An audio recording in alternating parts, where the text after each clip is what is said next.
ಇವತ್ತಿನ ಹೆಡ್ಲೈನ್ಸ್. ನೌಕಾದಳದ ಹೆಲಿಕಾಪ್ಟರ್ನಲ್ಲಿ ತಾಂತ್ರಿಕ ದೋಷ, ದಾಸನಕೊಪ್ಪದಲ್ಲಿ ಲ್ಯಾಂಡಿಂಗ್. ಬುಲೆಟ್ನಲ್ಲಿ ಮದುವೆ ಮಂಟಪಕ್ಕೆ ಎಂಟ್ರಿ ಕೊಟ್ಟ ಮದುಮಗಳು. ಪತ್ರಕರ್ತ ರವಿ ಬೆಳಗೆರೆ ನಿಧನ, ಜೋಯಿಡಾ ಫಾರ್ಮ್ ಹೌಸ್ನಲ್ಲಿ ನೀರವ ಮೌನ. ಇಂಜಿನ್ನಲ್ಲಿ ತಾಂತ್ರಿಕ ದೋಷದ ಕಾರಣಕ್ಕೆ ಭಾರತೀಯ ನೌಕಾದಳಕ್ಕೆ ಸೇರಿದ N741 ಹೆಲಿಕಾಪ್ಟರ್ ಶಿರಸಿ ತಾಲೂಕಿನ ದಾಸನಕೊಪ್ಪ ಗ್ರಾಮದ ಎಪಿಎಂಸಿ ಮೈದಾನದಲ್ಲಿ ತುರ್ತು ಭೂಸ್ಪರ್ಶ ಮಾಡಿದೆ. ಬೆಂಗಳೂರಿನಿಂದ ಗೋವಾದತ್ತ ಹೆಲಿಕಾಪ್ಟರ್ ತೆರಳುತ್ತಿತ್ತು. ಈ ವೇಳೆ ಎಂಜಿನ್ನಲ್ಲಿ ತಾಂತ್ರಿಕ ದೋಷ ಕಂಡು ಬಂದಿದ್ದು, ನಂತರ ಪೈಲಟ್ ದಾಸನಕೊಪ್ಪದ ಮೈದಾನದಲ್ಲಿ ಜೀವರಕ್ಷಣೆಗಾಗಿ ಕೆಳಗಿಳಿಸಿದ್ದಾರೆ. ಇಬ್ಬರು ಪೈಲಟ್, ಓರ್ವ ಕಮಾಂಡಿಂಗ್ ಆಫೀಸರ್ ಈ ಹೆಲಿಕಾಪ್ಟರ್ನಲ್ಲಿ ಪ್ರಯಾಣಿಸುತ್ತಿದ್ದು, ಅದೃಷ್ಟವಶಾತ್ ಪೈಲಟ್ ಸಮಯ ಪ್ರಜ್ಞೆಯಿಂದ ಯಾವುದೇ ಪ್ರಾಣಹಾನಿ ಸಂಭವಿಸಿಲ್ಲ. ಇನ್ನು ಏಕಾಏಕಿ ಹೆಲಿಕಾಪ್ಟರ್ ಇಳಿದಿದ್ದನ್ನು ಕಂಡು ಗ್ರಾಮಸ್ಥರು ದಿಗ್ಭ್ರಮೆಗೊಳಗಾದರು.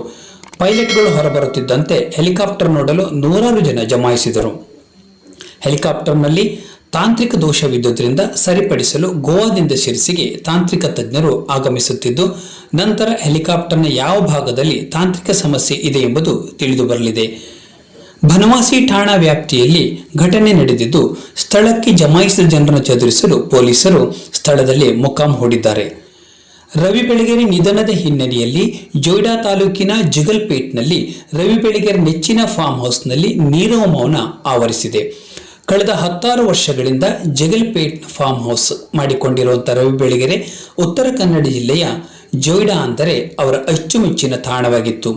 ಹೊಸ ಪುಸ್ತಕಗಳನ್ನು ಬರೆಯಲು ಹಾಗೂ ಲೇಖನಗಳನ್ನು ಬರೆಯಲು ಜೋಯಿಡಾ ಅವರಿಗೆ ಸ್ಫೂರ್ತಿಯ ತಾಣವಾಗಿತ್ತು. ಫಾರ್ಮ್ ಹೌಸ್ಗೆ ಬರುತ್ತಿದ್ದ ರವಿ ಬೆಳಗೆರೆಯವರು ಕಾಡು ಮೇಡುಗಳಲ್ಲಿ ಓಡಾಡುತ್ತಾ ಪಕ್ಷಿ ವೀಕ್ಷಣೆ ಮಾಡುತ್ತಾ ತಿಂಗಳುಗಟ್ಟಲೆ ಇಲ್ಲಿಯೇ ಕಾಲ ಕಳೆಯುತ್ತಿದ್ದರು. ಕಳೆದ ಲಾಕ್ಡೌನ್ನಿಂದ ರವಿ ಬೆಳಗೆರೆಯವರು ಇತ್ತ ಸುಳಿದಿರಲಿಲ್ಲ. ಈಗ ಈ ಫಾರ್ಮ್ ಹೌಸ್ ಸೂರ್ಯನಿಲ್ಲದ ಬಾನಿನಂತಾಗಿದೆ ಎಂದು ಸ್ಥಳೀಯರು ದುಃಖ ವ್ಯಕ್ತಪಡಿಸಿದರು.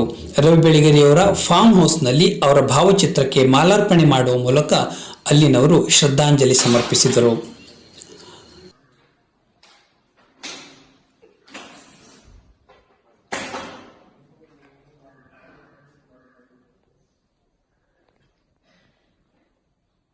ಸರ್ವರಿಗೂ ದೀಪಾವಳಿ ಹಬ್ಬದ ಶುಭಾಶಯಗಳು. ಶುಭ ಕೋರುವವರು ಶ್ರೀಮತಿ ರೂಪಾಲಿ ನಾಯ್ಕ್, ಶಾಸಕರು ಕಾರವಾರ ಅಂಕೋಲ ವಿಧಾನಸಭಾ ಕ್ಷೇತ್ರ. ಶ್ರೀ ದಿನಕರ್ ಕೆ ಶೆಟ್ಟಿ, ಶಾಸಕರು ಕುಮಟಾ ವಿಧಾನಸಭಾ ಕ್ಷೇತ್ರ. ಶ್ರೀ ಸುನಿಲ್ ನಾಯ್ಕ್, ಶಾಸಕರು ಭಟ್ಕಳ ವಿಧಾನಸಭಾ ಕ್ಷೇತ್ರ. ಶ್ರೀ ಸುಬ್ರಾಯ್ ವಾಳ್ಕೆ, ಬಿಜೆಪಿ ಮುಖಂಡರು ಹಾಗೂ ಸಿನಿಮಾ ನಿರ್ಮಾಪಕರು, ಕುಮಟಾ. ಶ್ರೀ ಭಾಸ್ಕರ್ ಪಟಗಾರ್, ಕರ್ನಾಟಕ ರಕ್ಷಣಾ ವೇದಿಕೆ ಜಿಲ್ಲಾಧ್ಯಕ್ಷರು, ಕುಮಟಾ. ಶ್ರೀಮತಿ ಮೋಹಿನಿ ಗೌಡ, ಪುರಸಭೆ ಅಧ್ಯಕ್ಷರು, ಕುಮಟಾ. ಶ್ರೀ ರಾಜೇಶ್ ಪೈ, ಪುರಸಭೆ ಉಪಾಧ್ಯಕ್ಷರು, ಕುಮಟಾ.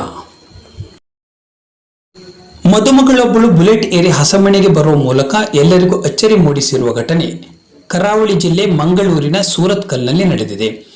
ಬುಲೆಟ್ ಪ್ರಿಯ ಆಗಿರುವಂತಹ ಪೂಜಾ ಅವರ ಮದುವೆ ಇತ್ತೀಚೆಗೆ ಆಕಾಶ್ ಎಂಬುವರ ಜೊತೆ ಸೂರತ್ಕಲ್ನಲ್ಲಿ ನಡೆದಿತ್ತು.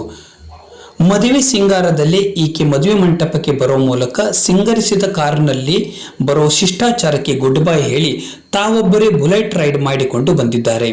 ಪೂಜಾ ಬುಲೆಟ್ ಮೂಲಕ ಮದುವೆ ಮಂಟಪಕ್ಕೆ ಬಂದಿರುವ ವಿಡಿಯೋ ಕರಾವಳಿಯಾದ್ಯಂತ ಭಾರಿ ಮೆಚ್ಚುಗೆ ಪಡೆದಿದೆ.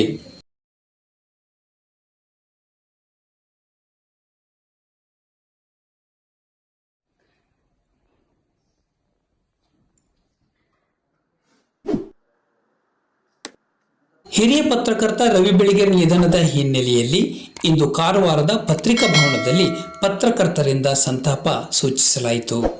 ಜಿಲ್ಲಾ ಪತ್ರಿಕಾ ಭವನದಲ್ಲಿ ನಡೆದ ಸಂತಾಪ ಸಭೆಯಲ್ಲಿ ಪತ್ರಿಕಾ ಭವನದ ನಿರ್ವಹಣಾ ಸಮಿತಿ ಅಧ್ಯಕ್ಷರಾದ ಟಿ.ಬಿ. ಹರಿಕಾಂತ್ ಅವರು ಮಾತನಾಡಿ, ರವಿ ಬೆಳಗೆರೆ ಅವರು ಪತ್ರಕರ್ತರಾಗಿ, ಸಾಹಿತಿಯಾಗಿ, ಸಿನಿಮಾ ಕಲಾವಿದರಾಗಿ ವಿವಿಧ ಕ್ಷೇತ್ರದಲ್ಲಿ ತಮ್ಮ ಛಾಪು ಮೂಡಿಸಿದ್ದಾರೆ. ತಮ್ಮ ವಿಭಿನ್ನ ಪತ್ರಿಕೋದ್ಯಮದಿಂದ ನಾಡಿನಲ್ಲಿ ಮನೆಮಾತಾಗಿದ್ದಾರೆ. ರವಿ ಬೆಳಗೆರೆ ಅವರ ನಿಧನದಿಂದ ಕನ್ನಡ ಸಾರಸ್ವತ ಲೋಕಕ್ಕೆ ತುಂಬಲಾರದ ನಷ್ಟವಾಗಿದೆ ಎಂದರು. ಹಿರಿಯ ಪತ್ರಕರ್ತರಾದ ವಸಂತ್ ಭಟ್ ಅವರು ಮಾತನಾಡಿ, ರವಿ ಬೆಳಗೆರೆ ಅವರು ಉತ್ತರ ಕನ್ನಡ ಜಿಲ್ಲೆಯ ಜೊತೆ ಅವಿನಾಭಾವ ಸಂಬಂಧ ಹೊಂದಿದ್ದರು. ಈ ಸಂದರ್ಭದಲ್ಲಿ ಕಾರವಾರದ ದೃಶ್ಯ ಮಾಧ್ಯಮ ಹಾಗೂ ಮುದ್ರಣ ಮಾಧ್ಯಮದ ಪತ್ರಕರ್ತರು ಹಾಜರಿದ್ದರು. ಯಾಕಂದರೆ ನಾವೆಲ್ಲ ಚಿಕ್ಕವರಿದ್ದಾಗ ನೋಡಿದ್ದು ಲಂಕೇಶ್ ಅವರನ್ನು, ಯಾಕಂದರೆ ಅವರ ಬರವಣಿಗೆ ತುಳುವೆ ಪತ್ರಕರ್ತರಾಗಿ ಮತ್ತೊಂದು ಕೆಲವು ದಿಟ್ಟ ನಿಲುವು ಮತ್ತು ಸೊಗಸಾದ ಬರವಣಿಗೆ, ಅವರ ಬರವಣಿಗೆಯ ಒಂದು ಆಲಿತ್ಯ ಹೇಳಿದ್ದಲ್ಲ, ಅದು ನಮ್ಮನ್ನೆಲ್ಲ ಹೋಗಿ ವರದಿಗಾರಿಕೆ ಮಾಡಿರುವಂಥ ಒಂದು ದಿಟ್ಟತನ, ಜೊತೆಗೆ ಅನೇಕ ರೀತಿಯಲ್ಲಿ ಅವರು ಈ ಟೆಲಿವಿಷನ್ ರವಿ ಬೆಳಗೆರೆ ಪುಸ್ತಕ ಬರೆದ